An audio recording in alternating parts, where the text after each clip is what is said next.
금융권이 포스트 코로나 시대 생존 전략으로 ESG를 꼽고 있습니다. 환경과 사회, 지배구조의 영어 머리 단어를 딴 건데요. 환경과 사회적 가치를 중시하고 투명한 경영을 해야 기업도 지속 가능한 성장을 담보할 수 있다는 게 ESG의 핵심입니다. ESG를 잘 지키는 기업에 더 많은 돈을 푸는 등 금융권의 ESG 투자도 눈에 띄게 늘었습니다. 팬데믹 이후의 금융을 조명해보는 마지막 순서, 임지희 기자입니다.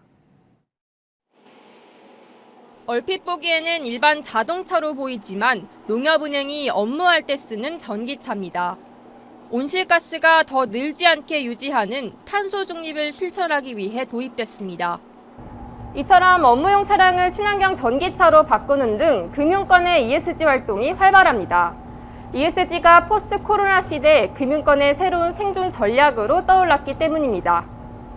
이런 움직임은 ESG 투자로도 이어졌습니다. 금융권은 기업의 대출과 투자를 결정할 때 신용도뿐만 아니라 ESG 지표도 고려합니다. ESG를 잘 지키는 이른바 착한 기업에는 돈을 풀고 나쁜 기업에는 돈줄을 끊는 겁니다.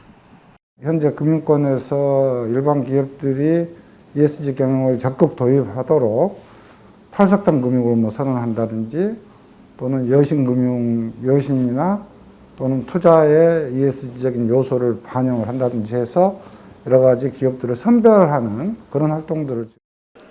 환경과 사회, 지배구조 개선에 투자하는 채권 발행에도 속도가 붙었습니다.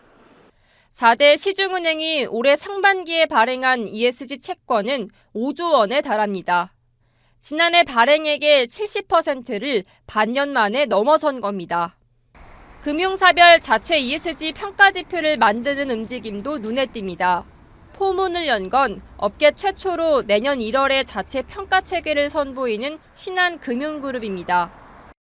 얼마나 이 지속 가능한 기업들을 찾아내고 그것들을 평가 점수에 반영하는 그런 개별 금융기관들의 고유의 평가 모델이 있느냐, 이게 사실은 앞으로 금융기관들의 경쟁력을 좌우할 수 있는 아주 중요한 요인이 될 겁니다. 금융권은 분주한 모습이지만 아직 갈 길이 멀다는 분석도 나옵니다. 일부 투자기관을 중심으로 ESG 평가 체계를 제시하고 있지만 공신력 있는 표준화된 평가 기준은 미흡한 실정입니다. 기업의 ESG 정보 공개가 의무화돼 있지 않아 관련 정보를 수집하는 데 어려움도 따릅니다. ESG를 실현하기 위해서도 되게 어려운 문제는 사실 공시예요. 그러니까 기업들이 얼마나 투명하게 일관성 있게 자신의 탄소 배출량을 공개할 수 있느냐가 되게 중요한데. 환경과 사회 분야 활동은 활발하지만 지배구조 부문의 성과가 미미한 점은 풀어야 할 숙제입니다. 금융사의 지배구조는 주주권리 보호와 내부 통제 같은 항목을 평가하지만 해당 항목을 어떤 기준으로 정량화해 평가할지 모호하단 한계가 있습니다. 지배구조가 상당히 단순화되어 있지 않은 편이거든요. 예를 들어서 기업하고 연결되어 있는 금융권도 있을 거고요. 금융권의 금융기관도 있을 거고, 순수하게 그냥 은행만 갖고 있는 기업들도 있을 거고요.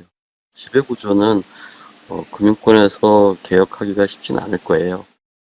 중대한 위기이자 또 다른 기회인 코로나 이후 시대에 ESG가 금융권의 미래 성장 동력이 되려면 무엇보다 ESG 평가 체계 역시 지속 가능한 확실한 토대를 마련하는 게 핵심이 될 전망입니다.